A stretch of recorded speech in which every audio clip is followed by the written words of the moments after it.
whatever comments, if you find that you want to make more comments and we're not able to allow that on time. So on behalf of Partners West Africa, Nigeria, I welcome us all once more to this day. In recent times, and since we also started working in Kano, we've noticed a lot of issues of violation. And one of the set of cases that P1 has noticed in Kano is the violation of the rights of children, particularly for girls and even women, violation of their right to dignity. And so on a day like this, where the right to dignity as contained in the Nigerian Constitution, section 34, thereabout, promotes the right to dignity of every human being, it is right for us as an organization working to promote people's rights, to engage with stakeholders, to see how we can limit some of the challenges that we see across the country, but in this instance in Kano. We have had instances where even issues such as basic issues, rather, such as proper investigation has limited our ability to get cases confirmed or rights of people confirmed to have been violated, or even convictions for cases of rape against minors. We have also seen in recent times where the rights of the boy child across the country has been violated during even this COVID-19 period, where we have young boys are moved from different parts of the country based on a directive of the Northern Governors Forum.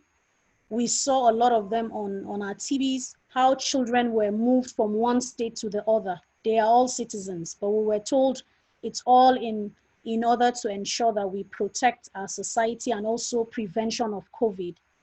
However, as a rights organization and as a rule of law organization, we believe that while ensuring prevention of COVID, it is important that such things are done while respecting the rights of these children.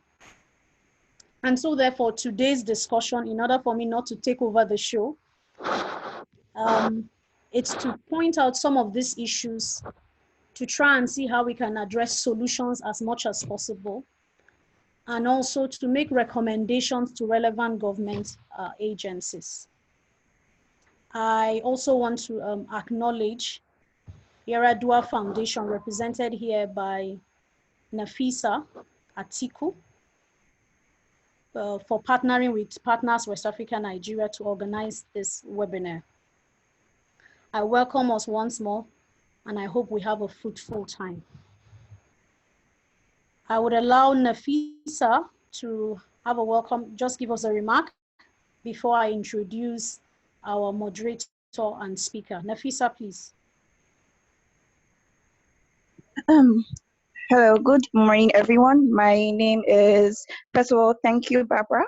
My name is Nafisa Atiku with the Gender Justice Department at the Shehu Musariada Foundation, and we are happy to be collaborating with the Rule of Law and Empowerment Initiative on this groundbreaking conversation. And I'd like to thank each and every one of us for attending this seminar, especially as speakers who are going to be shedding more light on the rights of children so that we can protect them against sexual gender-based violence in Kano State. It promises to be a groundbreaking conversation on what more we can do to protect the future generations in order for them to have a wholesome future. So thank you once again to P1. Thank you once again to the speakers and everyone attending.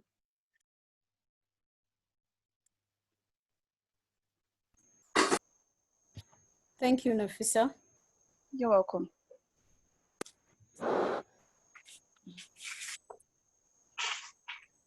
Just to help us before I introduce our speakers, just to help us to ensure we save time and have a productive discussion, please, I would appreciate if you can mute your mic when you're not speaking.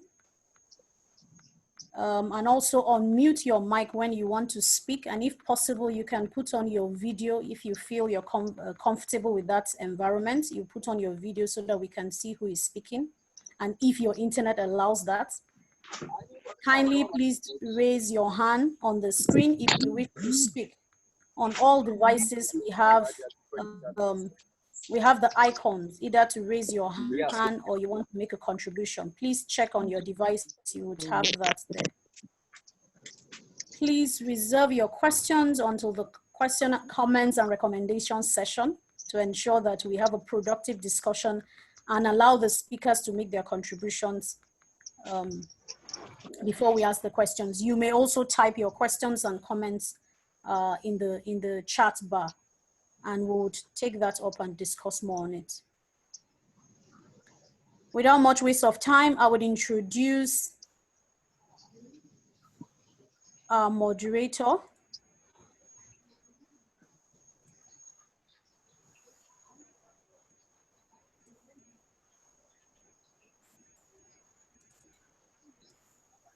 Our moderator for today is Dr. Hussaini Abdul. Dr. Hussaini is a global justice activist and a development expert with significant presence in African civil society space.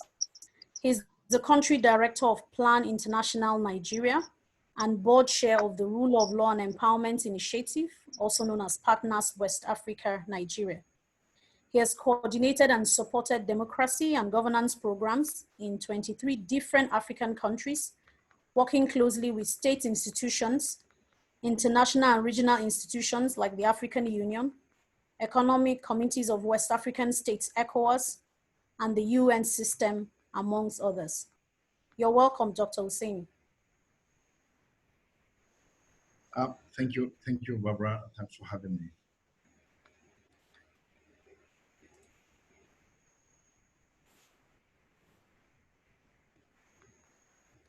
Next, I would introduce our first speaker for the day, Shehu Abdullahi, who is currently serving as the state coordinator of the National Human Rights Commission in Kano. He's a member of the Kano State Justice Sector Reform Team and the Kano State Penal Code Review Committee. He worked as an investigation officer with the National Human Rights Commission in the year 2000, and after which was promoted as assistant director in 2018. Shehu Abdullahi, you're welcome.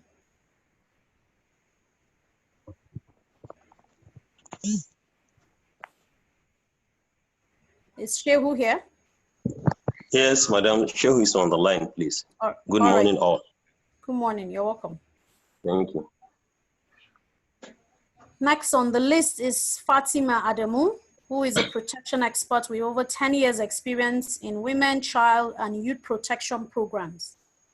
She provides support, advice, and guidance to governments and CSOs on protection issues. She is a certified community-based paralegal, currently working as a program manager with the Isa Wali Empowerment Initiative in Kano State. Fatima, you're welcome. Good morning, everyone, and thanks for having me. Thank you.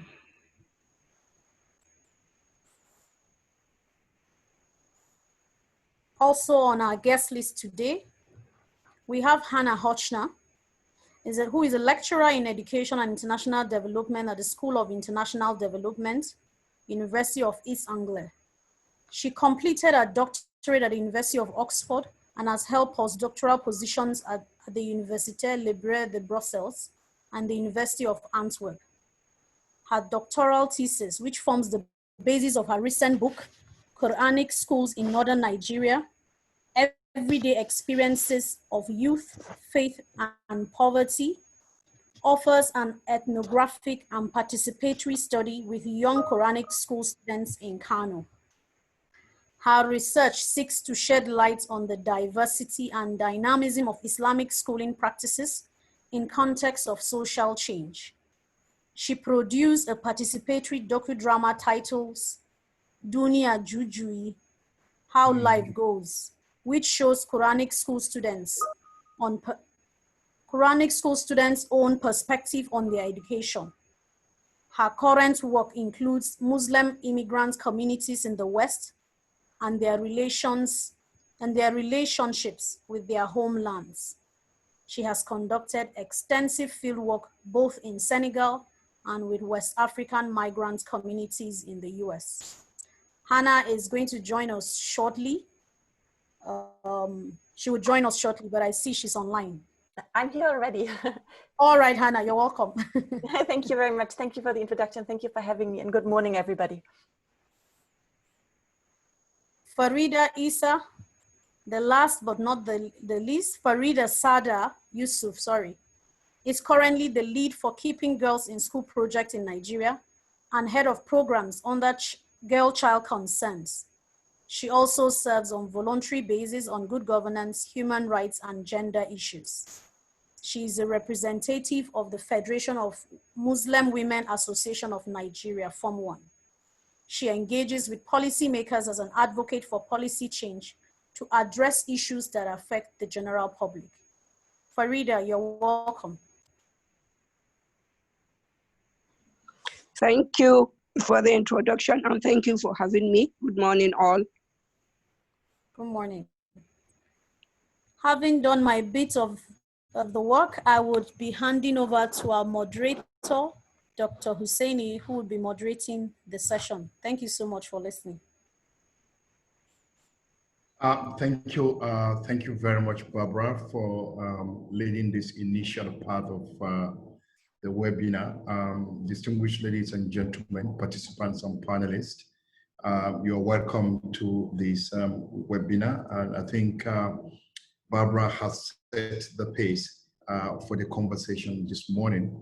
An important conversations bordering around the rights of children, particularly in Kano State. But we are all aware that this is a problem that is peculiar to Kano. There is a raging issue at the moment in the country. Of course, people, some narratives are linking it with the escalation on COVID-19 and the lockdown, and how that is creating room for some of the violations that are taking place. But for those of us who have been involved in this work for a while, we are very much aware that we have been living with this crisis for a long time, and probably is getting attention because there are no competing issues at the moment seeking similar attention. And so it is getting more and more projected. And so it's quite good that we are having these conversations focusing on Kano. Probably the learnings that will be emerging from this conversation this morning could be very useful in examining or even responding to the situation in the other parts of the country. I introduce our panelists for today, a very formidable one, some good friends of mine and sisters out there, and who also have a very good understanding of the context. I've heard about this Shehu, Abdullahi, Fatima, Adamu, Hannah, and Farida, Farida Sada Yusuf, who will actually be sharing perspective with us this morning. I wouldn't go into the details of reintroducing these panelists. I think Barbara has done that eloquently. Just get into the conversations quickly, because we have less than 2 hours, probably an hour, 5 minutes to run the session. And we also want to try as much as possible to allow for other participants to make some interventions as time permits. But at the moment, a very quick housekeeping information here. Please, if you are looking, you should keep your mic on mute, and you need to be very conscious of the quality of your internet. If your internet is not that good, don't bother audio. You could just keep the audio. Your internet is good, particularly for panelists. When you are speaking, it will be very nice to see your face, to know who is actually speaking to us. So you could come on your video. The quality of your internet is not good. You don't need to bother. We'll hear you, your audio, and we can engage you through that that process. If along the line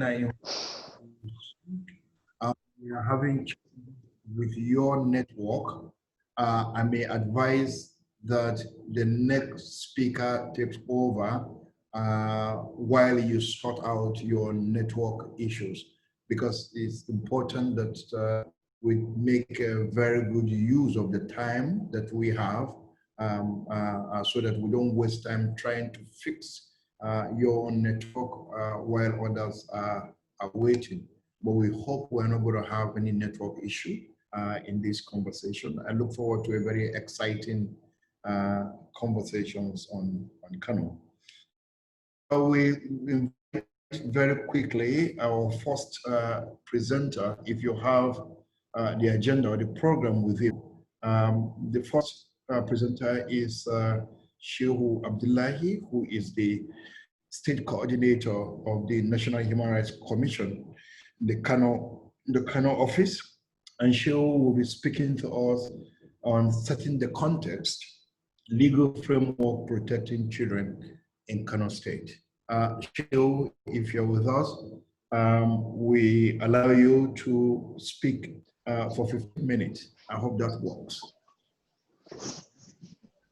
Thank you very much, the moderator. The organizers of this webinar, the moderator, my co-speakers, participants, invited guests, ladies and gentlemen, good morning. Once more, my name is Shehu Abdullahi. I'm working with the National Human Rights Commission, Kano office. I'm here with you today for a 10-minute presentation on the legal framework protecting children in Kano. But due to time constraint, the paper will not be able to highlight on all the laws. Some are only mentioned, so bear with the shortcomings.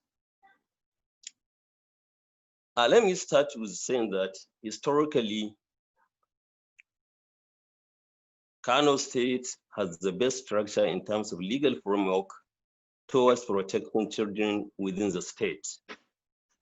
The laws of Kano State contains a complete chapter on children and young persons attending both children in conflict and those in contact with the law. This law makes provision for the welfare of juveniles and the treatment of young offenders, and prohibited the participation by juveniles in political activities. There is also a fostering edict of 1984, reviewed in the year 2013 and 14, which is another law that is in existence and being applied for children in contact with the law, for their welfare, caregivers, process and procedures for fostering to interested families that have undergone all the relevant formalities.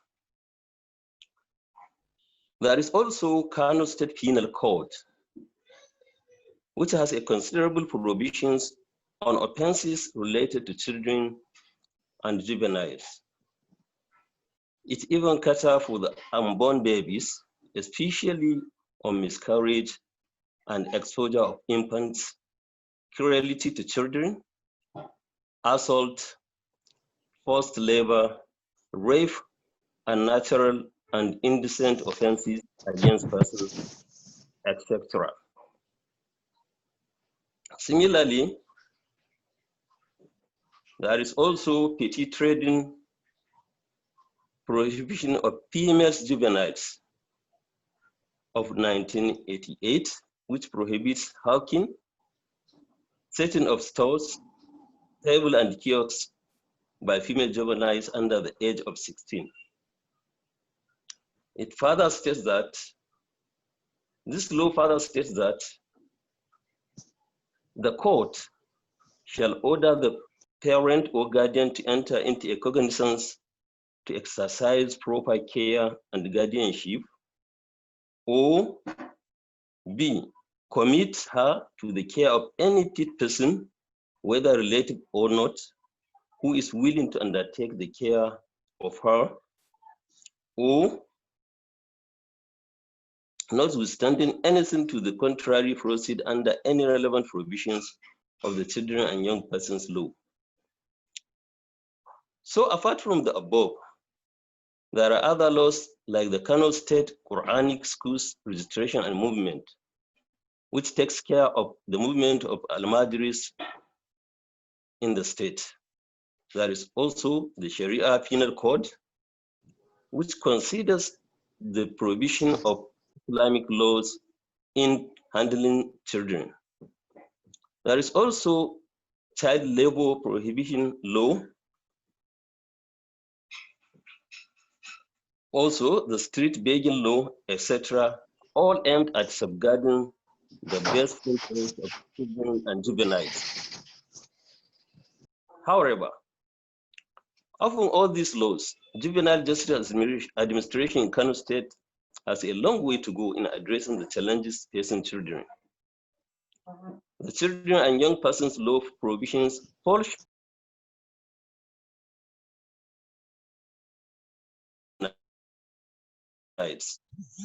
mainly in its failure to provide specialization in police officers who deals regularly with the children involved. It also fails to provide the use of diversion in the treatment of juvenile offenders. It also fails to provide sufficient protection for the children from harmful contact with the police, as well as provide for the notification of the parents of the arrested juveniles. Meanwhile, the Penal Code also concentrates more on punishing offenders while abandoning the welfare of the survivors. So lastly, in order to address some of the challenges mentioned above, I would like to state that there is need to strengthen the legal framework through speedy passage of new and reviewed laws like the Violence Against Person Prohibiting Act, the reviewed Kano State Penal Code, and the Child Protection Law, which is a replica of Child Rights Act, which is a replica of the Child Rights Act that have undergone several scrutiny from the year 2010 to date to suit the interests of Kano people. So,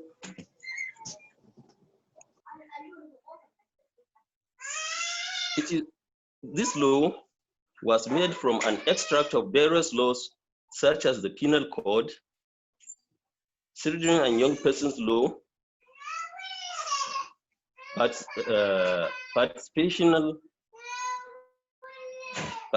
women and children in commercial activities, Child Rights Acts, and the African Charter.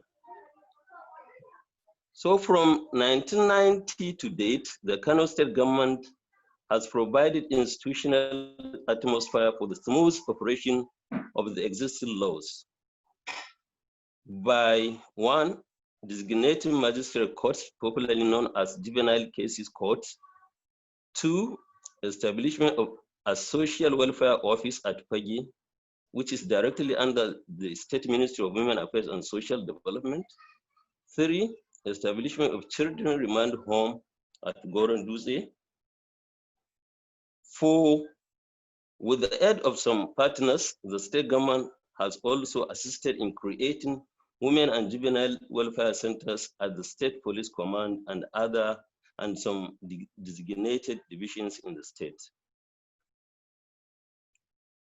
So despite the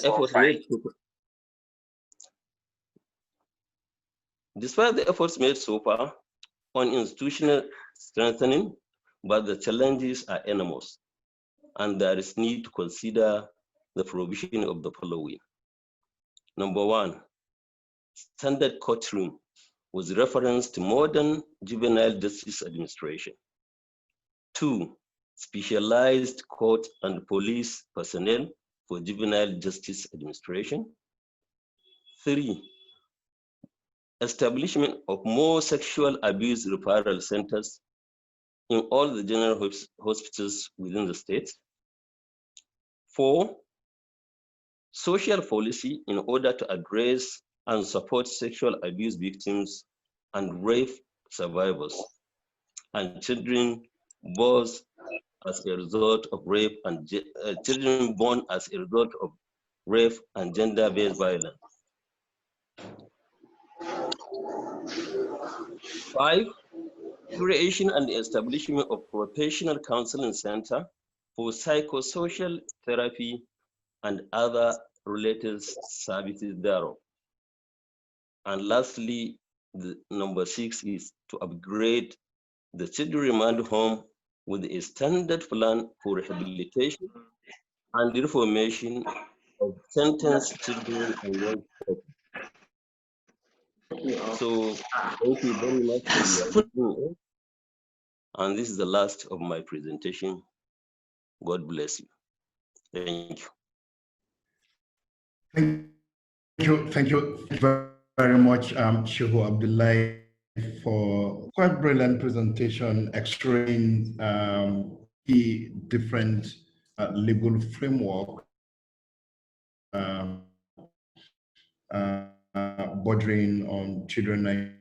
Of course, like you mentioned, the time wouldn't permit you to provide the detailed narrations of each of these laws, but I think participants have gotten the wind of exactly what the laws are about Kano State and what the weaknesses are as well, which you have to highlight. And I think one major question that probably will come is that despite this elaborate legal provision, why are we experiencing increasing violation? Where are some of those challenges we're talking about? What are the issues? What are the concerns?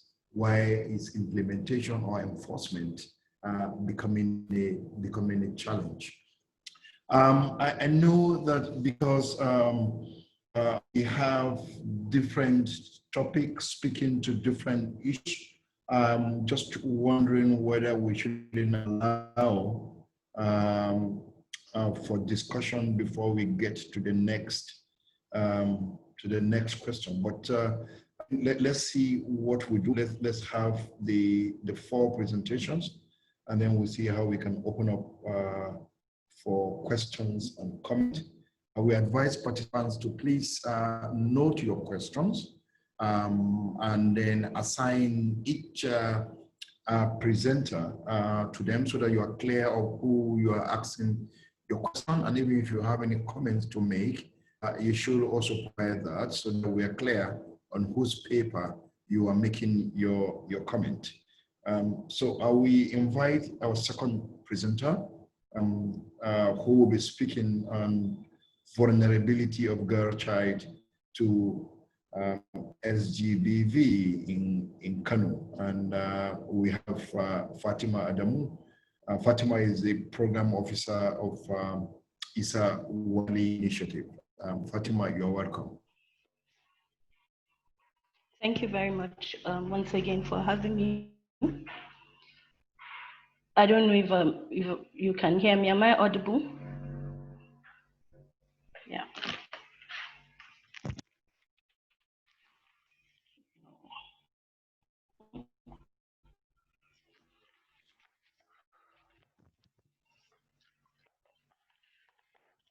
Can you hear me?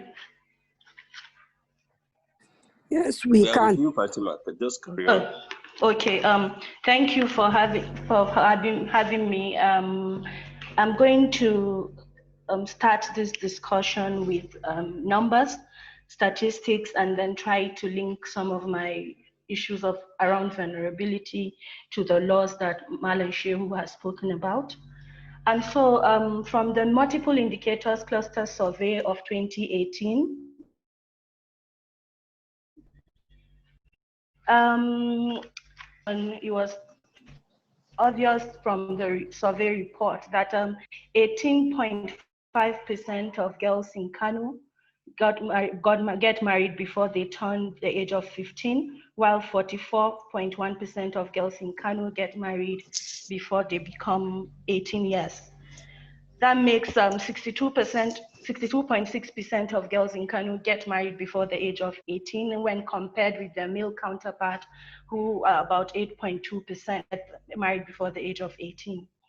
Of these numbers, 36.9% are in a polygamous relationship, and 47.6% of girls in Kano are married to people who are 10 years older than them or more. 84.9% of children in Kano have experienced some sort of violence in this discipline. While if we look at the figures of those who have benefited from the services of the Sexual Assault Referral Center in Kano, the SAC or Waraka Center, between January of 2017 to March of 2020, 2,158 patients have 158 victims of rape who benefited from services at the center. 1,585 of them are girls, which makes up 73% of the total population that have benefited from services. All of these figures speak to vulnerability of girls in Kano to sexual and gender-based violence. However, there are factors that keep making girls in Kano, children in Kano, violence, and girls in particular. So I'm going to look at this vulnerability at 3 levels. I'll speak to vulnerability at the structural operational level.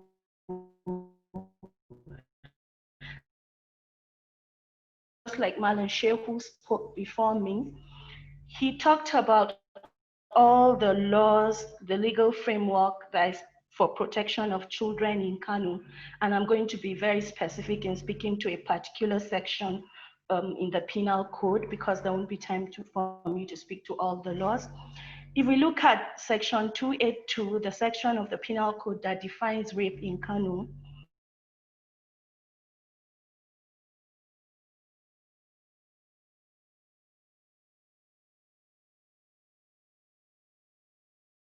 you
Fatima, can you hear me?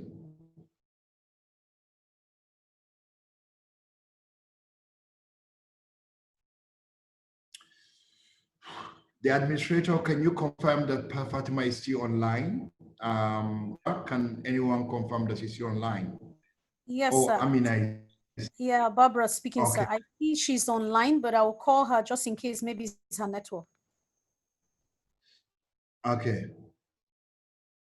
Amina, we are struggling to get Fatima back.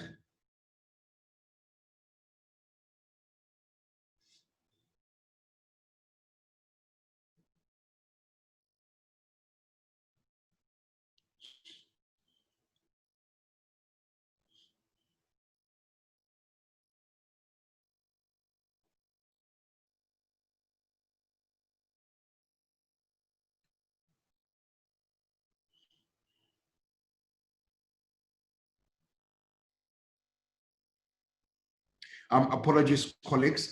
We're just trying to find out if Fatima can continue. Otherwise, we may have to get the next presenter to come in. But we'll just take a few minutes to be sure she's gone very far in her presentation, and it'll be better for us to allow her to conclude it. Hello, I cannot hear you. Hello, sir. Hello? Yes, sir. I Civil just defense. she's not picking. She's I not think picking. someone muted me. Okay.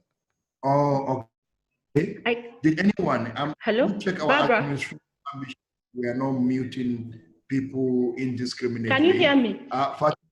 Yes, we can hear you. Please continue. Yes, I think someone muted me. Oh, apologies for that. Please continue. Okay, so I've spoken to the structural level vulnerability and the systemic level vulnerability, and I want to come to the societal level vulnerability in particular. When we look at our norms and our behaviors, they also affect the vulnerability of girls in Kano. Take, for example, the rape culture, which includes the culture of silence. Whenever there's an abuse of a child or an adult, especially rape, we have this thinking that we should keep it quiet because of stigmatization and the fear that the girl may not find a husband in the future. And so part of that forms some of the reasons why girls are also very vulnerable to abuses. Quiet, the more the abuser is likely to keep on abusing, and not just abusing the one girl, but going on to other girls. We have instances where an abuser started with a girl and ended up abusing up to 9 girls before the community decided to report a case because they couldn't take it anymore. So this culture of silence makes girls more vulnerable to abuse. There are other issues like the blames. When it happens, everybody tends to blame the girls more. Oh, it's your fault. Why did you go there? Why did that happen? All those things that constitute the rape culture also forms part of what, like everywhere else, forms part of what makes girls more vulnerable in Kano. We also have other activities such as hawking for the purpose of bringing in income. We notice migrations of girls from some LGAs coming into the city, young girls as children as young as 7, 6, coming along, some tagging along, sometimes their older siblings coming into town, sometimes and back to the villages where they live. We have this culture of girls being recruited as house helps, children in child labor. And then when they're recruited, some of them do not even have access to their families and they live in the homes of their employees where they're mostly abused by the employees or spouses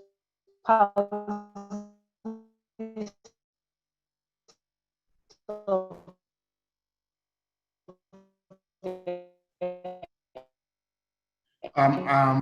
Fatima, your network is not responding well. Probably. Oh no. Fatima, we can't hear you. It's like your internet connectivity is bad. That is JS3 as they transition into SS1, and most of them.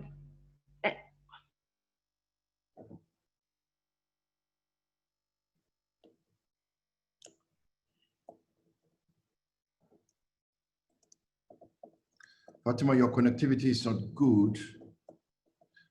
We can't hear you.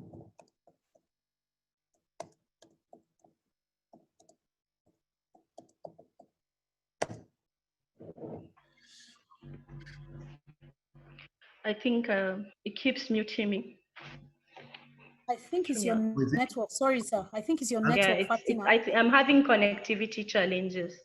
Yes, we noticed that. Probably you may need to speed up, and if there are other things you want to share, when we get to questions, okay, so we can also elaborate.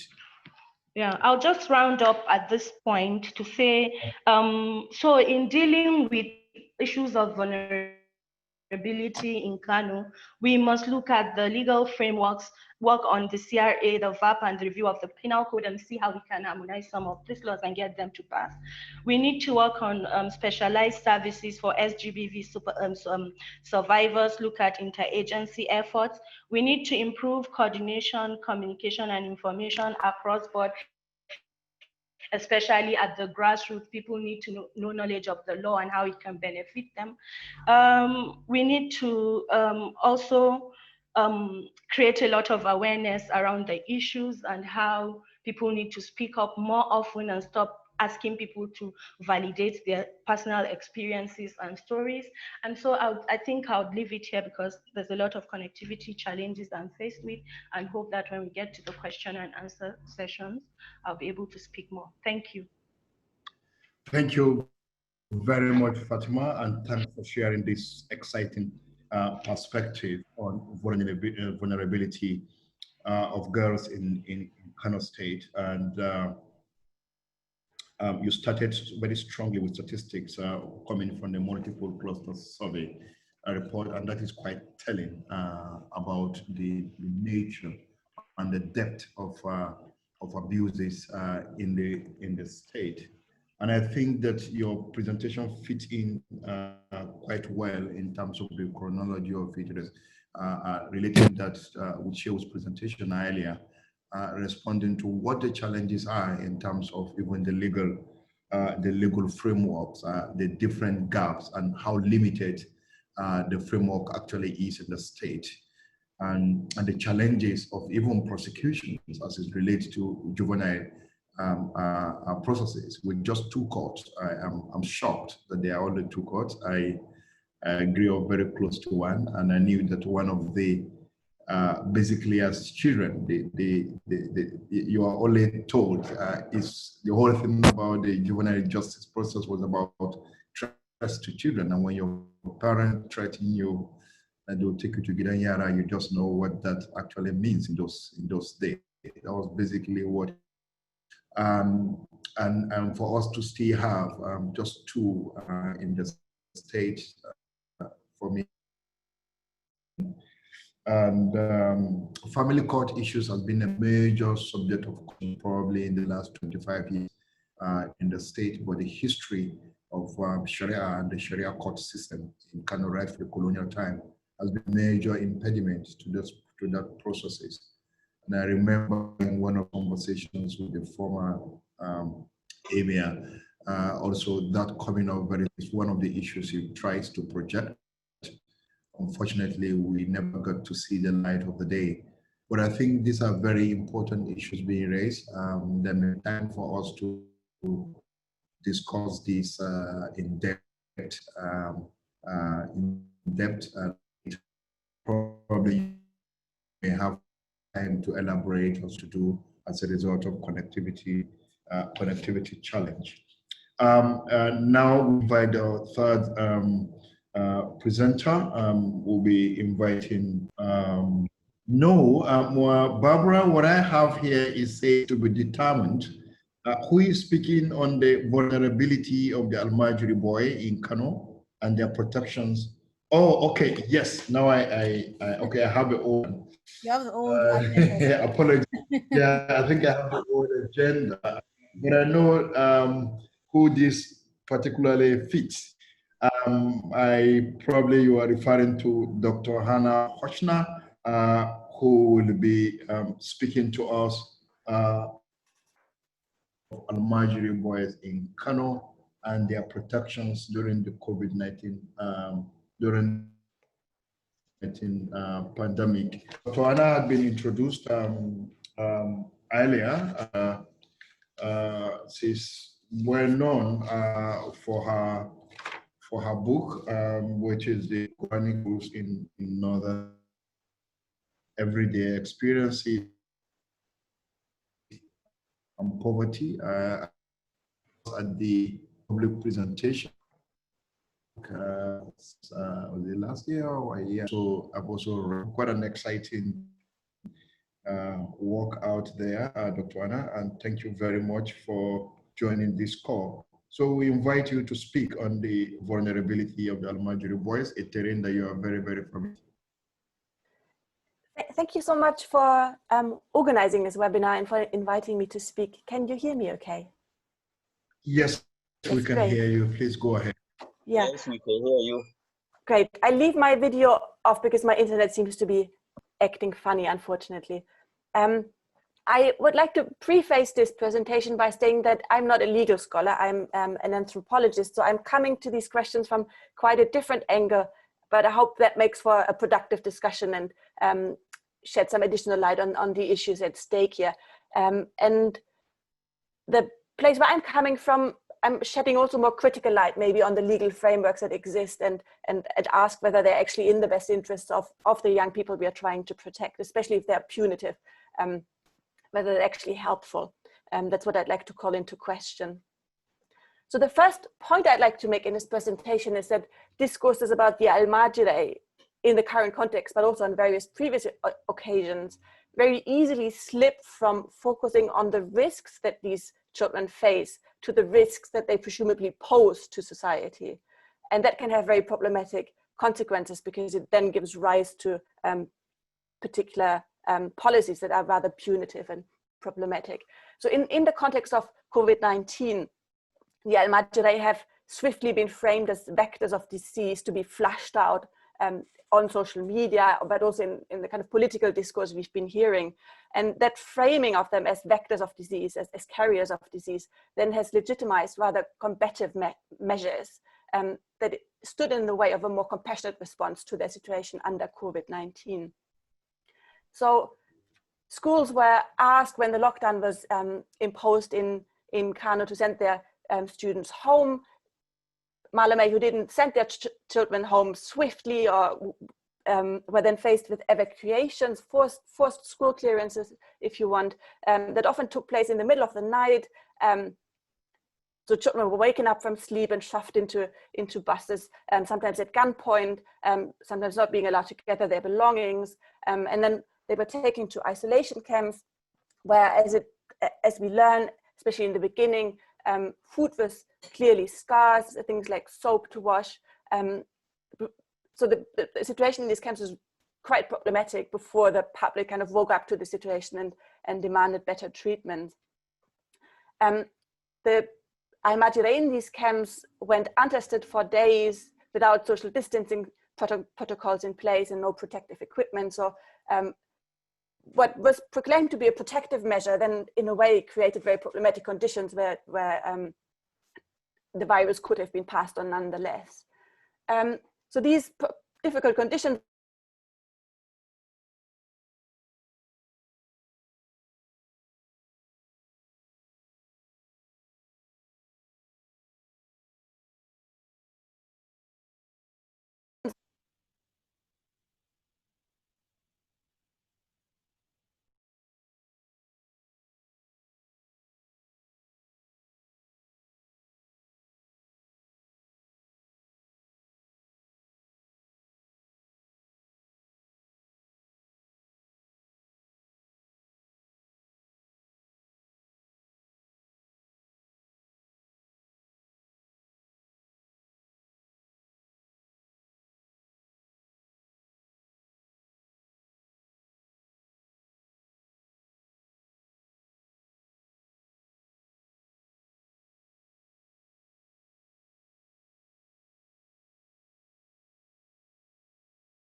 are very unclear. So there's little evidence that they're any more likely to be begging, and especially now with the lockdown exacerbating economic vulnerability, more children can, more families struggle to feed themselves, and so more children can be seen begging that aren't necessarily al-Majirei. So it's problematic to just focus on the al-Majirei and say they are the ones causing the problems. But then in a way, the fact that the al-Majirei have become the focus isn't that surprising really, because they have in a way been declared responsible for lots of political crises in northern Nigeria, since the Metutina uprisings in the 1980s, Boko Haram, and often these accusations have happened on the basis of rather flimsy or even no evidence. So because the al-Majirei are rather convenient scapegoats, they have low social standing, nobody will take a lot of offense if people speak badly about them. So that in a way makes them vulnerable to accusations, and in this current situations, the accusation of being vectors of disease. So just to conclude this first point here is that we shouldn't be swayed, we shouldn't let ourselves be swayed by preconceived ideas about who is likely to pose a risk to others, that risks legitimizing problematic and combative measures that do not protect the rights of these children, and that risk alienating even reform-oriented segments of the ulama, which the state should ideally be reaching out to achieve positive change in the system. So the second argument I'd like to make in this presentation is that what outsiders, and hereby I mean governments, urban, better off, more Western educated people, what they believe to be in the best interest of the al-Majirei isn't necessarily what insiders of the al-Majirei themselves believe to be in their best interests. And what is very problematic here is that the al-Majirei themselves are very rarely given an opportunity to speak and to participate themselves in these conversations. So there's a series of open questions that I think it would be very important to hear the al-Majirei's own perspectives on in the context of COVID-19, but also beyond. So one question is, are the al-Majirei indeed better off at home in their rural places of origin under current circumstances? So that's the assumption on which the school evacuations were based. But many of them come from very food insecure households, and probably the prolonged lockdown has made this worse, has made rural poverty more pronounced. In urban areas, often al-Majirei work for Daki or for a woman in a house that then gives them food, so in a way that is a form of food security that might not be available in rural areas. Then there's also the question of whether the al-Majirei will indeed have better access to education if they are made to stay in their villages. I guess we all know about the very poor state of Western education in rural areas. Also that it's not entirely free, even though it's declared to be free. There are opportunity costs, there are indirect costs from buying uniforms, materials to learn, to contributions to buy brooms and chalk and exam papers, etc. So that makes Western education in rural areas quite a difficult and uncertain investment that some families aren't prepared or aren't able to make. There is a tendency to interpret the persistence of Quranic education as resulting from backward attitudes of parents and teachers. And this interpretation then seems to justify punitive actions such as bans on backing or punishment of parents who enroll their children in the al-Majiri system. And these punitive actions are then considered to be the best way to bring about change. And I'm not denying that cultural or religious ideas play a role for the system, but they are only a part of a much bigger picture. And I argue that it's hugely problematic to ignore the social and economic basis of the system and to believe that a ban will fix these, the rural poverty, food scarcity, the poor state of Western education in rural areas. And punitive measures risk further stigmatizing a group that's already marginalized and suffering from a lack of respect. So going further down that route, I'm not sure it's going to improve the situation in any way. What is the way forward? I know the speaker after me will resolve that issue, but just some thoughts. I think it makes more sense to support the al-Majiri where they are, so in their schools, rather than trying to squeeze them into an already overburdened education system that already is delivering very poor outcomes for the students involved in it. It makes sense to work with Malamé. Many of them are actually open to reform if they feel they can trust the government on its intentions. They aren't opposed to the idea of receiving support, of including Western subjects, of not letting their students back. I think there is movement on this issue within the ulama, and governments and civil society should build on this existing openness to change. I think it's important not to jeopardize the trust of the ulama with a belligerent rhetoric now and ad hoc punitive measures that risk exacerbating the vulnerability of these children. Thank you. Thank you very much, Hannah, and thanks for your insight on this very important concern. And I think a lot of people were outraged by the decision to move these children across state boundaries in the name of taking them back home. Of course, the Northern Governors Forum decision to delegitimate in court the Sangaya schools in particular was taken much earlier, but unfortunately, even when the COVID-19 situation emerged, they refused to tarry and continue the execution process, and that was a big challenge, a fundamental challenge. Of course, there has always been recommendations around on what to do to deal with this, the role that the Malamai themselves would need to play, and the trust factor that we are talking about, and even trying to understand these changing dynamics of the of Al-Majrai or the entire system of Sangaya schools hasn't been properly appreciated. I think sometimes we ponder to media rhetorics and then one little challenge, and then we get into those excessive generalizations and end up in rash actions that sometimes have very significant impact on the people you are claiming to actually be protecting. And so this is quite helpful, and we also think your recommendations on how to deal with these issues are also quite helpful. So thank you very much for sharing your understanding and your experience on this matter. We are making very good progress in this session. So we go for the fourth presentation. Here it is about the way forward and way forward on protection of children in Kano State. And here we'll have Farida, Sada, Yusuf of Form 1 who will be taking these presentations. Farida, please, you can go ahead.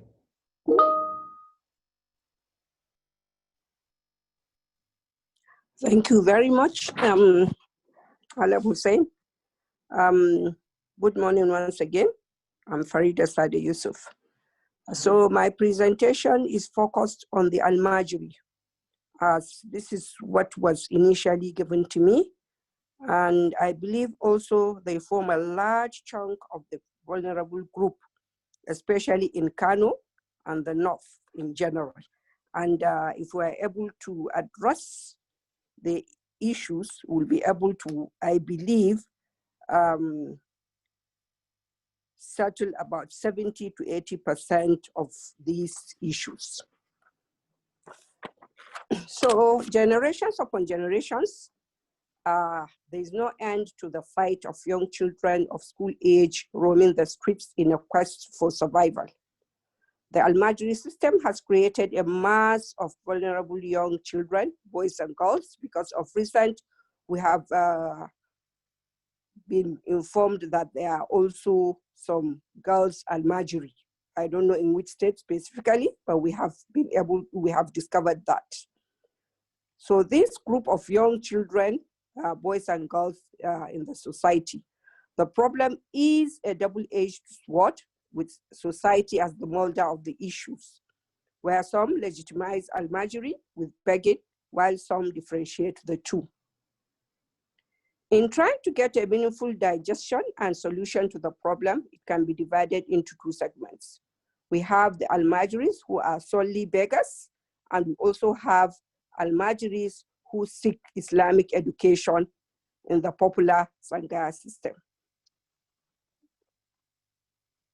if we are to address this issue, we have to internalize this and understand it very well before we can craft a meaningful solution.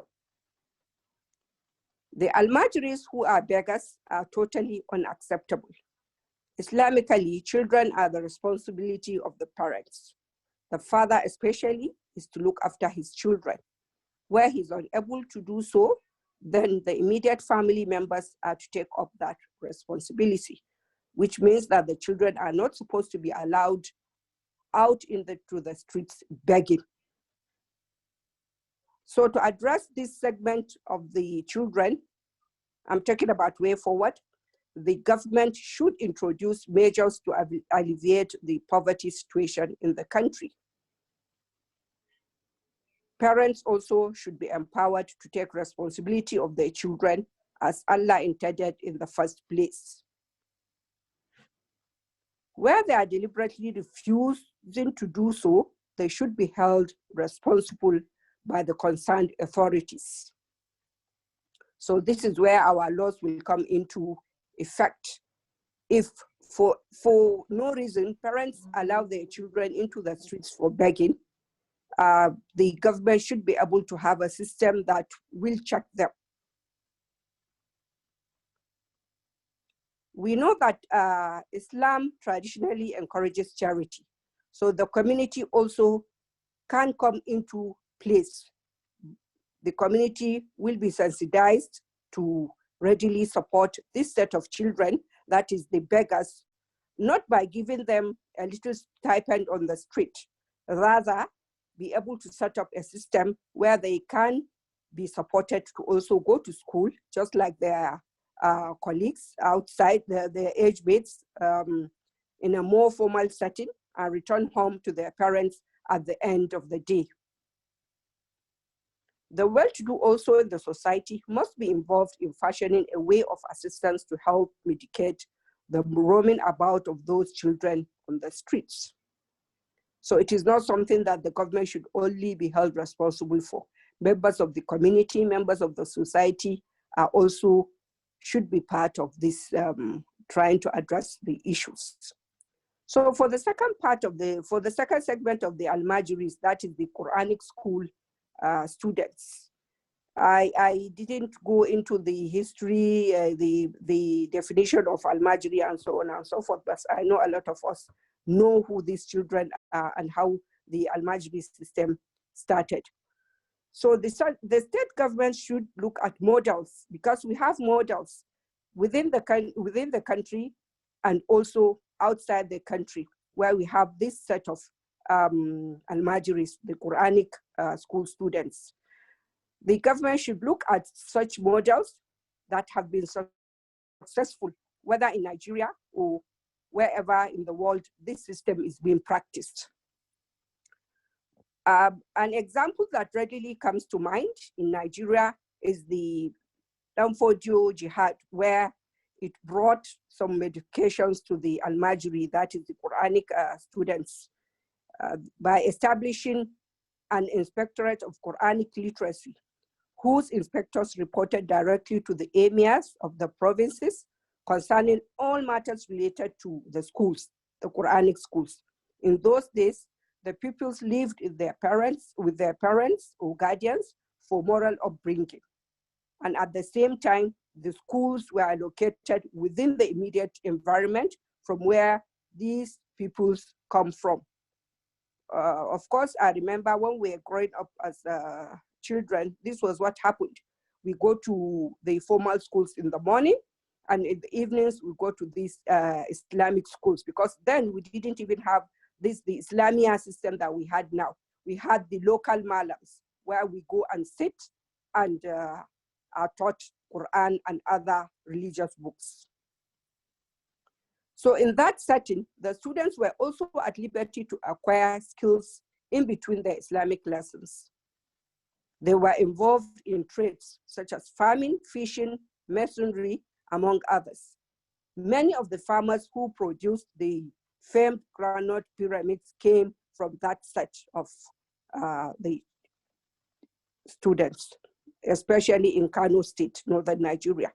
The system was also able to produce judges, clerks, teachers, and other professionals. So I believe our government should go back and look into this system and how it can be adopted if it thinks it is one of the systems that can take off the almajiris off the streets. We have also the Gambian example, where parents combine efforts with community support to get accommodation for the children under a trusted scholar, confined in one place only for the purpose of study, no loitering around, and are fed and provided with all essentials and basic needs. This model is recognized and registered by the government. So this more or less is like a boarding system that we have now for the formal education. So this also can be looked at, where these children can be settled in one place, like boarders, and then during holidays, they go back to their family. Clearly, there has to be a way to revive the Zangaya system of old, and it starts with enforcing standards. I would like to emphasize here that we should not think we can eradicate almajiris by order of government alone. It cannot happen. In Kano State, for example, where our focus is today, we have the Quranic recitation and movement edict. The law has been there in Kano State since 1990, but the problem is in its implementation. The government policy on compulsory education and integration of Quranic schools is apt and good for the betterment of the society, but the issue still remains to be implementation. So the government has a heavy task on the strategies.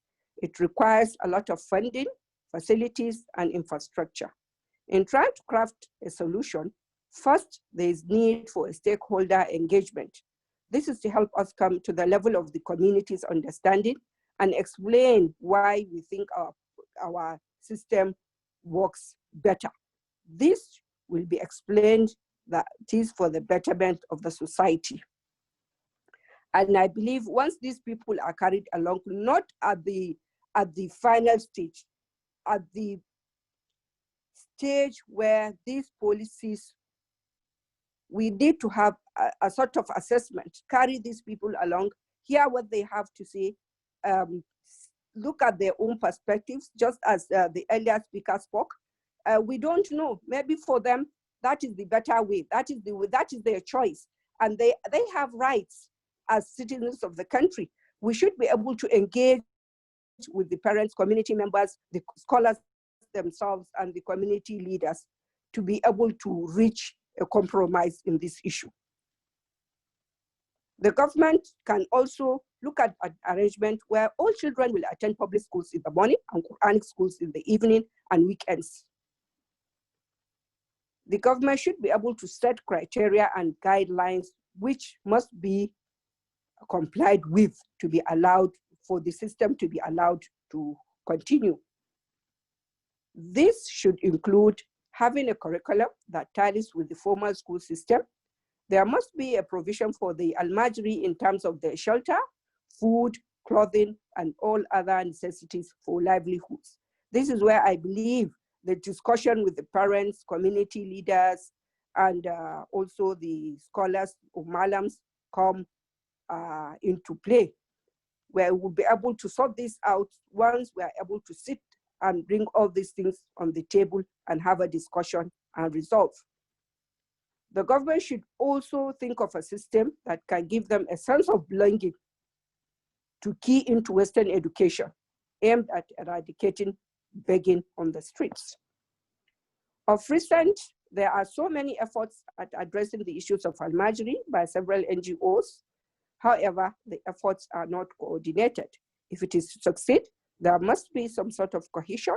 Several efforts that are done, initiatives locally, nationally, and internationally by governments, organizations, faith-based organizations, community-based organizations, corporations, and individual philanthropists. It is advisable that all these are looked into to ascertain the genuineness and viable ones, so as to work with them for the benefit of the society. The Child Rights Act was passed in 2003 by the National Assembly. It came with a host of rights, convenient and conducive to the welfare of the children. For good measure, it also came with responsibilities for children themselves and sanctions for those who would violate its provision. It is safe to say that the Child Rights Act came with all the hallmarks of a good, responsible, and responsive legislation. Of course, some states in Nigeria have adopted and passed the act, giving it teeth, but a lot of other states have bristled and backed at its provision. And Kano State being one of such states, even though I just heard from, I think, the second speaker that there is another law that was taken from the Child Rights Act, but still the implementation, I believe, is one of the major issues we're having. There's need, in this case, there's need for serious and continuous engagement with those saddled with traditional authorities who are directly close to those involved, be it the parents or the scholars, that is the malams, to be able to understand where they are coming from and have a middle road and understand each other for the sake of these children.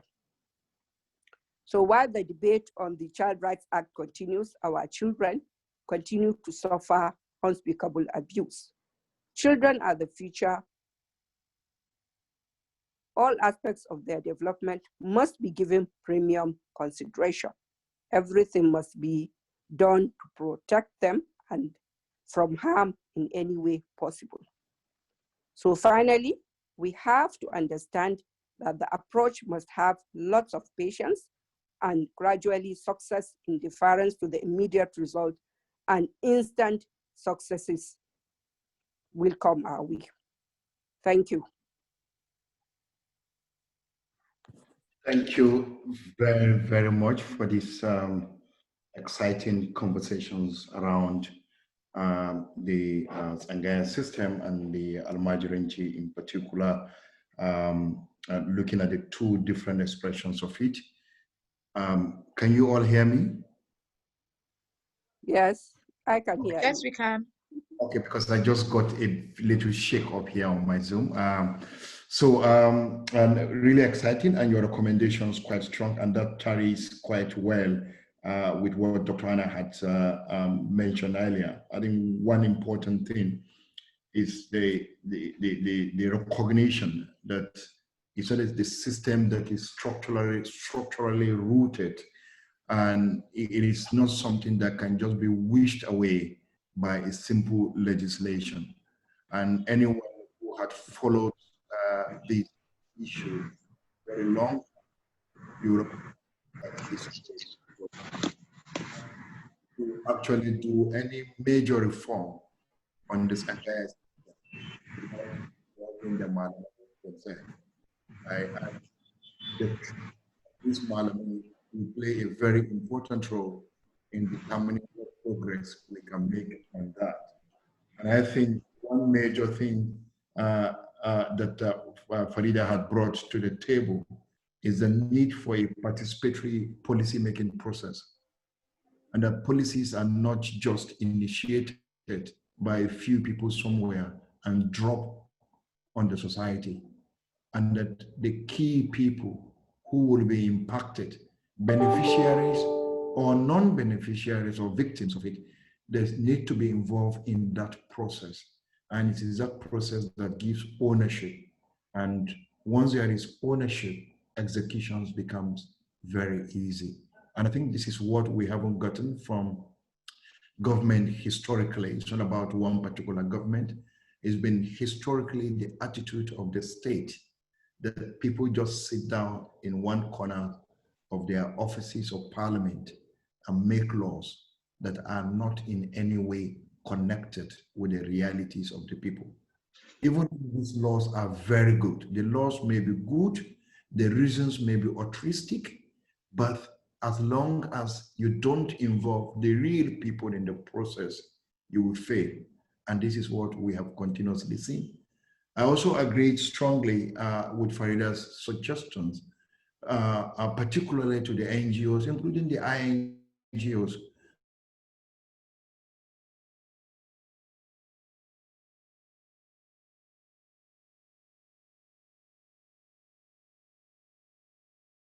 and there is no proper coordination. It is important to channel this energy, channel the resources, coordinate effectively, and get the right result. If we don't do that, we just dissipate energy, and at the end of the day, we don't have any result. So, Farida, Sada, Yusuf, thank you very, very much for sharing this perspective. We have someone who had been saddled with the responsibility of a recap. And from the agenda, we have Aisha Isa Yusuf, who supposed to share a recap. Oh no, that will come after the questions and comment.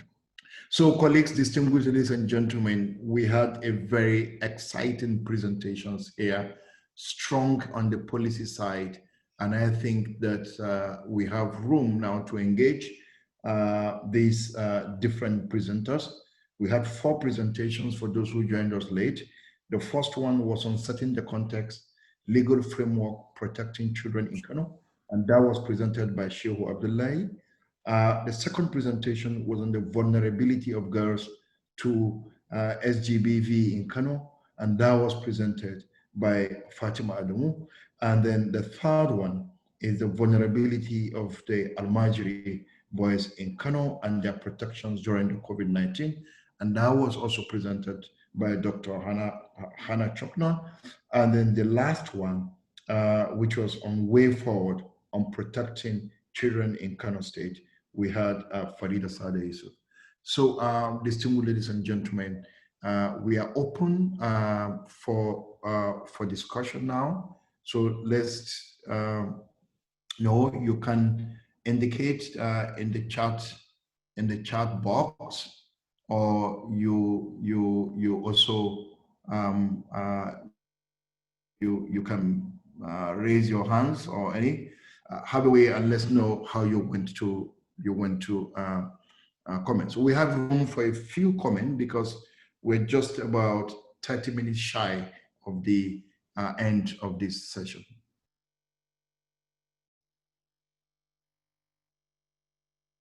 So let's know who wants to say something, any comment, any questions you want to ask. You can use the chat box to do that, and let me know so I can quickly identify you. We have a question. We have a comment by Bilkisu in the chat box. Yes, Bilkisu Lawal said, thank you very much for the beautiful presentations. The issue of SGBV goes beyond the Almajiris and involves every child. There is currently an upsurge in child sexual molestation and abuse in domestic settings. Some of the culprits being social media influencers. How do we cope these monies? That's the last sentence there is asking, how do we deal with the ravaging challenge of gender-based, sexual and gender-based violence?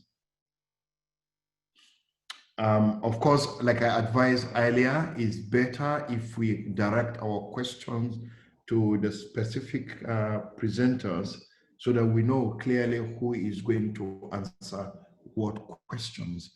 And if there's a comment you're making, it will help if you direct your comment to the individual presenters. That helps the discussion.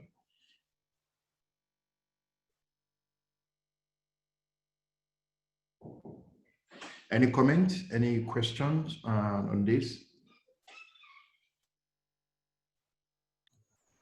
So sorry, I'm interjecting again. I'm thinking maybe because it was SGBV specific, maybe if Fatima can come in and answer and add up to what she wanted to say before. Then we have Zainab, who has also raised up her hand. Okay, okay, let's start. Let's get Fatima to respond to the SGBV question. Fatima, are you online? Yes, I am. And so to respond to Bilkisu Lawal's question as to how to curb the menace, the upsurge of SGBV menace. Like I said before, we must look at response at all levels. We must look at prevention, responses targeting preventions, and responses targeting services for people who are already victims. For prevention, it's a collective responsibility. We must create a lot of awareness. A lot of people do not understand. Some don't even understand the differences between the types of sexual offenses and how to institute action or respond to some of them. Knowledge of the law is very important because you know your rights have been violated. What rights? How do you go about seeking for those rights and enforcement of those rights? Those are challenges that we face.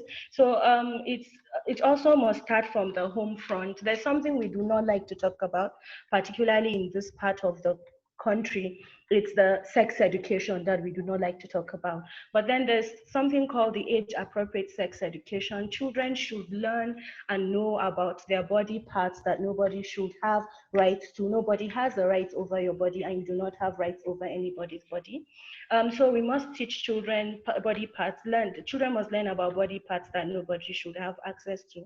In addition to that, the burden has been on girls for so long. We've been teaching girls how to protect themselves for so long, and nobody is telling the boys how to protect themselves or how not to rape. And so we also must begin to talk to boys and girls about protecting themselves from rape and not being raped. And it's a discussion and conversation that must begin to happen openly and publicly in our communities, because it's something that we do not like to talk about.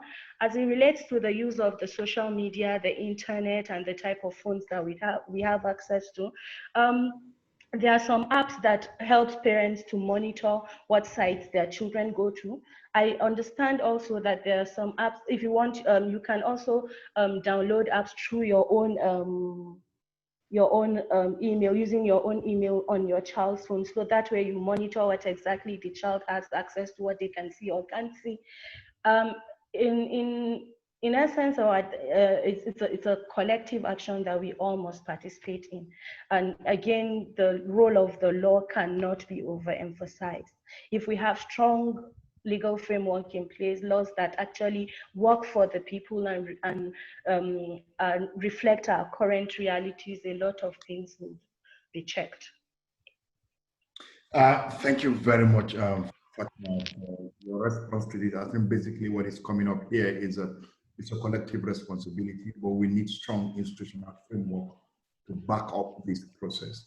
Because even if we say collective responsibility, sometimes it sounds like saying no one is responsible.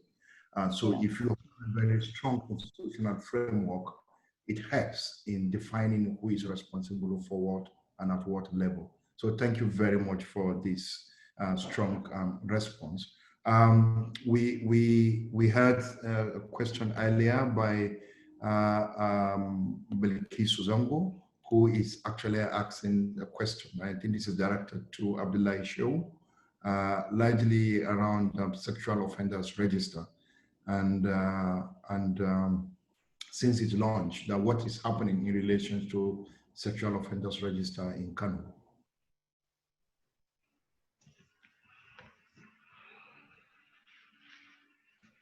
Abdullahi Shehu, are you online? It appears Abdullahi Shehu is not online. My good friend Gani Orams also has a comment here around the challenges of social security, and the last speaker, and apparently referring to Farida Sada Yusuf, spoke about community-based effort, and what should be the role of the state in this regard, what should be the role of the government in the process in trying to strengthen social security at the community level.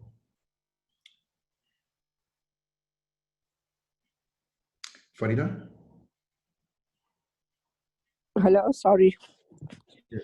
I forgot I was muted. Okay, I know this. So in asking what is the role of the governments, actually the governments are the regulators. If appropriate laws and policies are put in place to guide community participation, that will go a long way in addressing these issues. In some parts of the world, governments also fund these schools. But to be realistic in Nigeria, I don't know.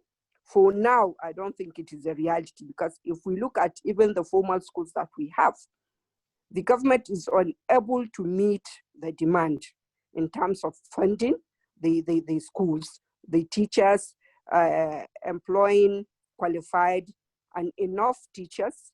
So if you add it's a right actually, because like I mentioned earlier, the children have the right. If we choose to go to the formal Islamic schools, we have a right because we are citizens of the country. But unfortunately, it is not realistic for now. Maybe the government can look into that. That is why I said the community can come together if sensitized well enough to support such initiatives. Thank you. Thank you very much, Farida. I think basically what she's trying to put on the table is that with the increasing challenges of the failure of government and governance generally, that community effort is required, and that people need to come together to provide this response and also provide those services. I think it's a major challenge in the country where we're experiencing increasing failure of social services provisioning, whether it is health services, it is education, it is water supply and all that. And increasingly we are seeing communities taking that ownership. And that is creating a different narratives and questions out there, whether again, we are not also supporting the depth of corruption in the country in a manner that services that ought to be provided by taxpayers' resources, people are providing that, and then the resources are actually being pocketed.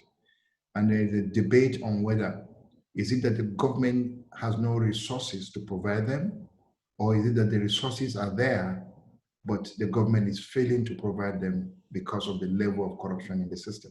And this is generally a national conversation. It's a Nigerian debate on what should it look like. And there are debates even within the development sector, which all of us are in here, or most of us are in here, on whether we should be providing services like schools, like health facilities, stocking hospital, renovating hospital, and building schools like my own organization does in some cases. Should we be doing that, or should we be working to hold the government accountable? And so that the government's resources are used to provide that. And there are those who actually think that our provisions of some of those services is increasingly making government irresponsible and creating rooms to have NGO states or something like that. And we almost have that. In this country, anytime any major issue that emerges in the country as a challenge at a point, you find out that once it generates international interest and attraction, the government abandons it. Check immunizations, for instance. At a point, 100% of the funding for polio immunization was actually through international development partners. HIV/AIDS, at a particular point, 95% of the funding was coming from development partners and international NGOs. Maternal and child health funding, when we had this massive escalation in northern Nigeria some 15 years back, we are still struggling with it. But the bulk of the funding for this response was coming from development partners. So what that actually, and this is what we are seeing even with COVID-19, where everybody is talking about private sector, everybody come here, you donate this, you donate that. So how well is this strengthening the responsibility of the Nigerian state? I think that's a kind of question that probably I'm getting from Ghanaians, what he was trying to respond to. Should we leave everything to communities and allow the government to continue to behave irresponsibly? That's the question, because the government is a duty bearer in this regard and has a responsibility to ensure that the rights of the people as provided in the Constitution and its own legal framework are properly protected. So colleagues, I just texted that let's get the questions coming. There is one here with regards to Al-Majri. I think we need to understand that it is becoming an institution whereby if the parents send their child, he is expected to come back as a businessman, not as a malam. And this is coming from, I don't know, there is no name here. I wish we could elaborate on that and who is this directed to. But I know Farida can actually respond to this. Is it true that when we send, when the parents send their child because nobody sent his child as Al-Majri. I think this is what sometimes people don't understand in these national conversations. No parents send his child out there to go and be an Al-Majri. He just send him there. And in this, and when I say Al-Majri, I mean Al-Majri in the way people understand it, in terms of going to beg. No, because the concept of Al-Majri is not just going to beg. There is a whole learning and institutional learning explanations to that concept of Al-Majri. So it's like a student or a pupil. So the parents send his child out there as a pupil. And so is it true that when the parents send the child out there as a pupil, he's not expected to come back as a madam, but to come back as a businessman? Farida, can you help us clarify that? If you remember at the beginning of my presentation, I segmented the Al-Majri into two. We have the Al-Majri who are solely beggars, and we have the Al-Majri who are Quranic students.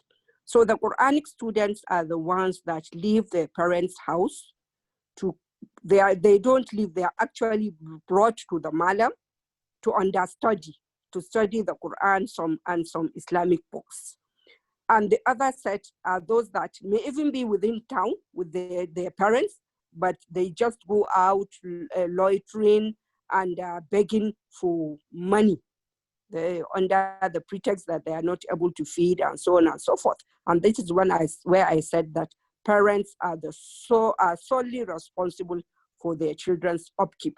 No parent is allowed Islamically to send his child to beg. But the second part, due to a lot of situations that time may not permit me to say here, has been corrupted. The children are taken to the Malams outside his hometown under the guise of education. But unfortunately, because the parents are also not taking responsibility in terms of providing maybe tuition fees, feeding, and so on and so forth, the Malam cannot take care of these children, especially in this day and age. Of olden times, we have had where these children normally farm with the Malams and are able to get feeding from this farming and other related support. So the parents allow the Malam with these children, no any means of livelihood for them, no any feeding allowance, nothing. So at the end of the day, the Malam has to send these children out to look for something for themselves to eat and at the same time bring back something to the Malam. In this case, no parent is expecting that child to come back as a businessman. That is not why he's sending him out. He's sending him out to get knowledge, but unfortunately, leaving out the most important thing, that is how to take care of himself in terms of feeding and shelter. Thank you. Thank you, Farida. Dr. Hannah, let's hear your perspective to this. Is there any, when the child is out as a student to learn the Quran, is there any material expectations from the parent? We just need to clarify this because I got this from one of the participants. Is there any material expectation from parents? I'd also like to take a slightly different turn on the first question about the Al-Majri becoming businessmen. And I think that the preconception is widespread that Al-Majri came out of the system without knowing anything, without having any skills, without having any profession. And I think it's not the case, because because they need to stand on their own feet from quite a young age, and they do really get into business and become skilled at it and make connections that then can help them later on, maybe when they come as Antirani or for seasonal migration.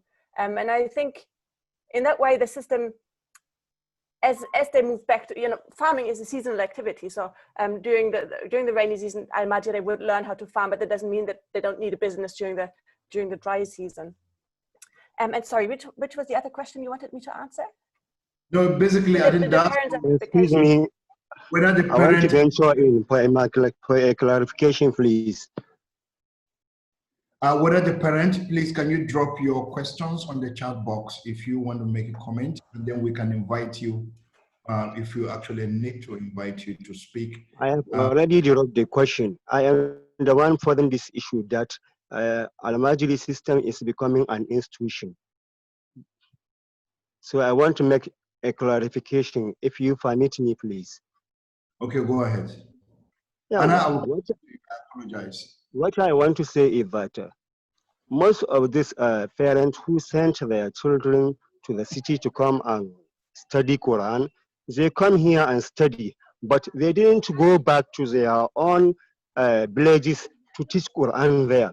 They only end up in venturing into quarry market, into some large market here in Kano.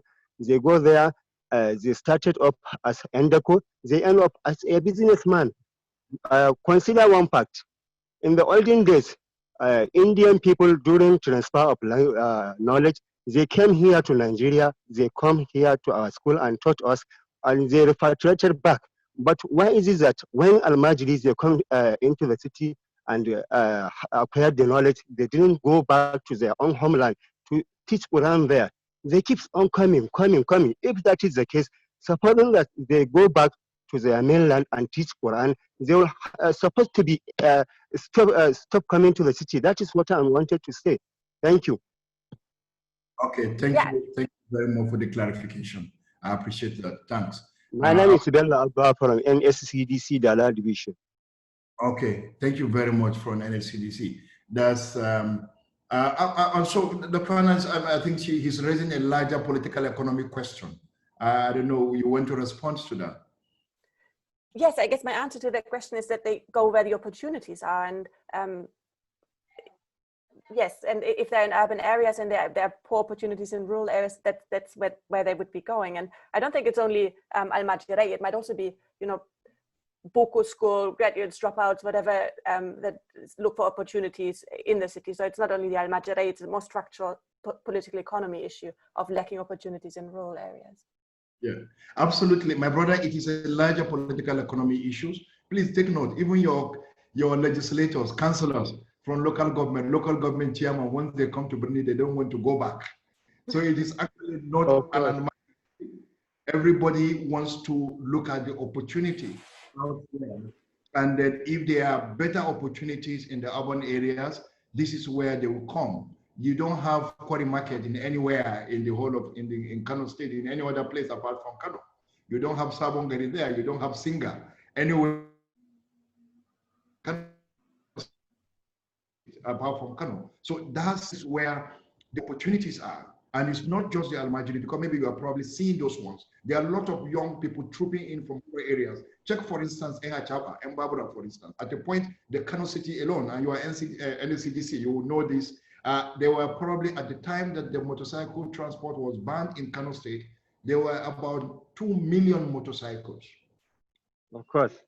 Yeah, there were about 2 million motorcycles. And these 2 million motorcycles, not all of them were actually from Kano City. A lot of people come from other areas for those opportunities because Kano has. So it's a political economic question. It's not a question of Al-Majiri per se. It's how do we decentralize opportunities to make sure that there are better or good opportunities in the rural areas that can attract people to actually stay in those rural formations. That is the main issue. It is not something that concerns only the Al-Majiri. It is a general and larger political economy concern. But thank you very much for raising this issue. It's a valid issue you raised. And I think it could be taken as part of this conversation that we're having. Thank you, sir. And I also know in the past, I was involved in a study which never got to end We are also trying to see the transition rate, and this was just about 15 years ago, I guess, on the Almajiri, on how many Almajiris actually go through this education, finish, and become useful to this Angaya system. How many of them? Because there are also hierarchy within this Angaya system. There are hierarchies, and how many of them remain, particularly in Kano City. And then the initial findings that were coming, we never got to conclude that work, but the initial findings fit some of those narratives around many of them, even before they finish their education. Some of them have become motorcycle riders, some of them have become bus conductors, some of them are working in abattoir, for instance, which was a major attraction in those days in terms of where they go. I don't know what the trend is now, but these are realities associated with the Almajiri system. And already it's actually an institution. It has always been an institution for a very long time. It's just that it's an institution that is not in the formal realm. It's not recognized in the formal system. There is no social structure to support it. And that is why it actually degenerated to some extent. And I'm sorry to use that, to where we are now. More questions and comments are still flowing, and I will quickly read out some. Aisha Mahdi said something. My suggestion is that part of the reform of the Almajiri system, there should be a timeline to their study system. And I think what Aisha is talking about is about institutionalizing that and formalizing the system. Dr. Anna, you want to comment on the formalization of the Almajiri system? Yes, I was just raising my hand because I'd like to respond. I think a great asset of the Almajiri system actually is that flexibility, that you can drop out and in as circumstances permit. So for children, for example, who need to help their parents with the farm work, they can drop out and drop in, come back in when they're finished with it. Whereas in the formal education system, there's much less flexibility to accommodate these seasonal needs or needs that arise depending on family circumstances. So I would actually praise this flexibility as an asset. Similarly, the idea that every child advances at their own pace.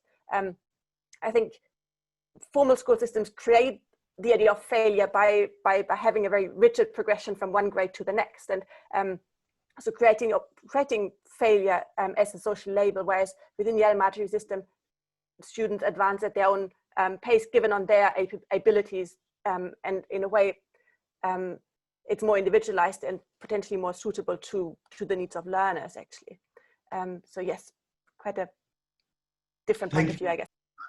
I think Abdullahi Shehu said he's having technical issues with his line, but it is the National Human Rights Commission and other stakeholders are pushing for the establishment of such, that is the sex offenders register in all the states of the Federation, in order to have a comprehensive data for multiple purposes. That is coming from Abdullahi, who is currently having challenges.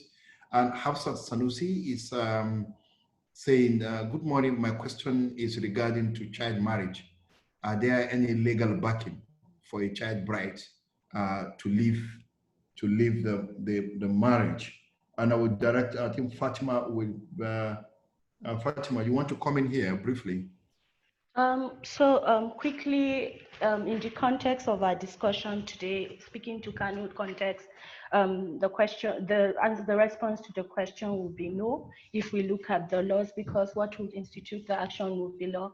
Kano is yet to domesticate the Child's Right Act that gives the definition of a child being someone between the ages of 0 to 18, below the age of 18. And until that is done, for Kano State, children are people below the age of 14, and then we don't just, in Kano, we also operationalize the Islamic Sharia law, which allows parents to take decisions on behalf of children. However, for cases that are related to this, what we do is look at the issue of force and consent, and then try to work with the parents to see if they drop that and allow the children more time to go to school, and then when they are of age, they make choices. But that's why we have continued to sustain advocacy on the domestication of the CRA and the VAP as well. I don't know if I can contribute. There was another question on enrollment rate for girls in school. Can I answer that? It was coming from Comrade Muazzam Sagagi. Yeah, I think I Go know. ahead. Yes. Okay, please, and so to speak to that, in response to that, I think in recent years we have seen high rates of enrollment. The problem isn't, the challenge isn't with enrollment anymore. Every year, year in, year out, we see the enrollment rate of school enrollment increasing in Kano. The challenge has been with retention, keeping them in school and getting them to complete schools. And that has been the major challenge. However, what we can do to improve retention would be for us to look at accessibility for girls, making school very close to where girls are, proximities to school. We also need to look at equipping schools with wash facilities, toilet, water, sanitation, and hygiene equipment facilities. There's need to train teachers and staff of the schools on gender sensitivity and how to manage and deal with problems of girls, and also to work with the parents, the society, the community, to ease the workload of girls. Sometimes you see girls coming to school late because they have to do some things that their male counterpart won't have to do before they get to school, and a lot of other things. But if we try to do some of these things and also work with the community and have stronger laws in place, we may have more retention rates in our schools. We'll have more girls completing secondary school, thereby delaying the age at which they marry. You know that is easily confused. Thank you very much, Fatima. I think it's getting tight. We're getting tight with time, but I can see somebody raising placards, probably protesting. I don't know. I tried to get the person here, and the system is not allowing me. If you are the one raising the placard in protest, I love to protest. So I need to recognize you. You want to say something?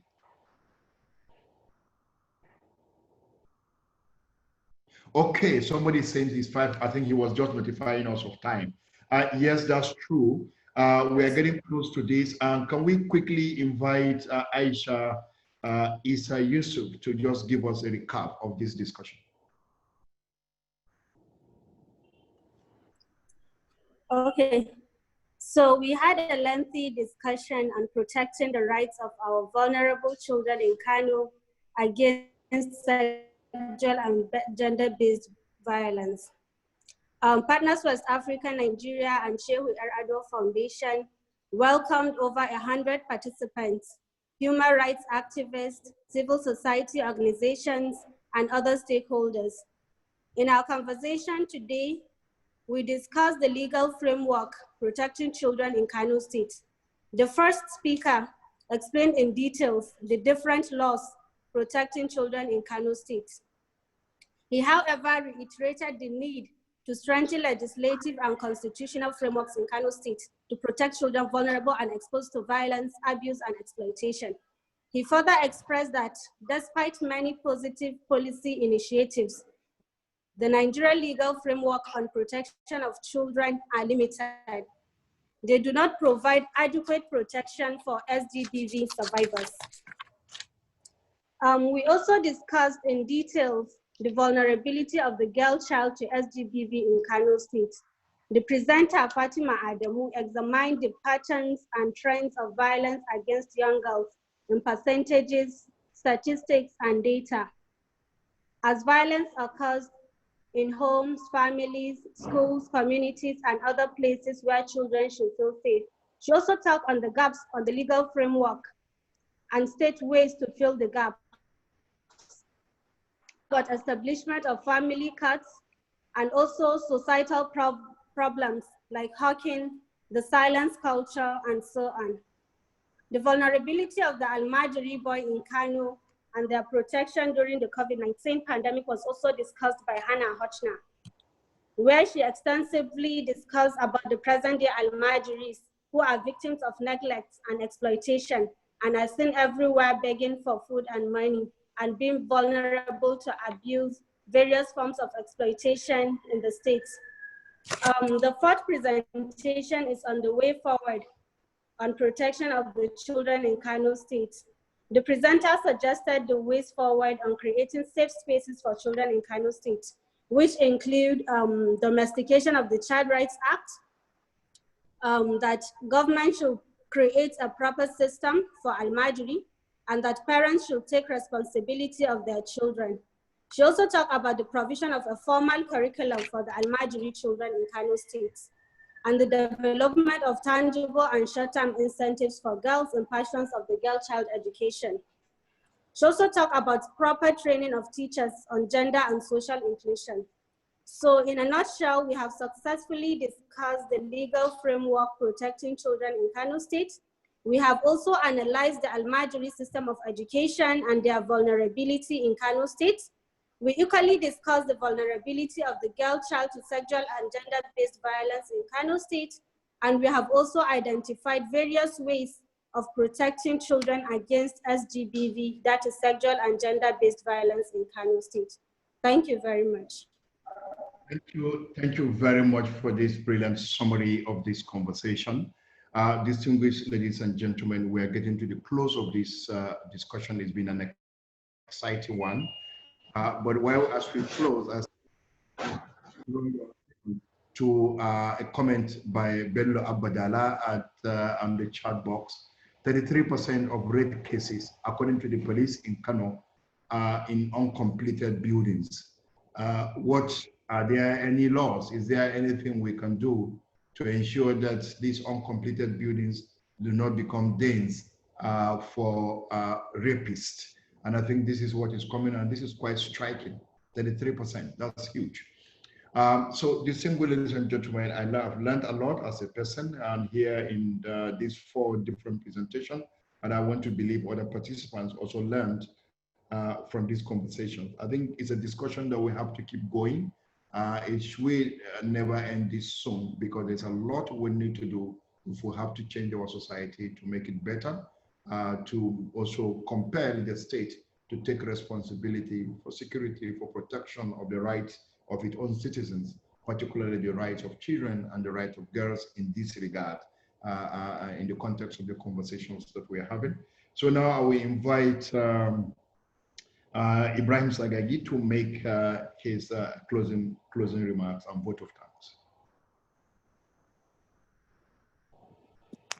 Thank you very much all. We have come to the end of this webinar. We are happy to have collaborated with the Eradua Foundation in presenting this webinar. We would like to thank our moderator, Mr. Hussein Abdu, who is the board chair for Partners West Africa, Nigeria. We'd also like to thank our other resource persons, our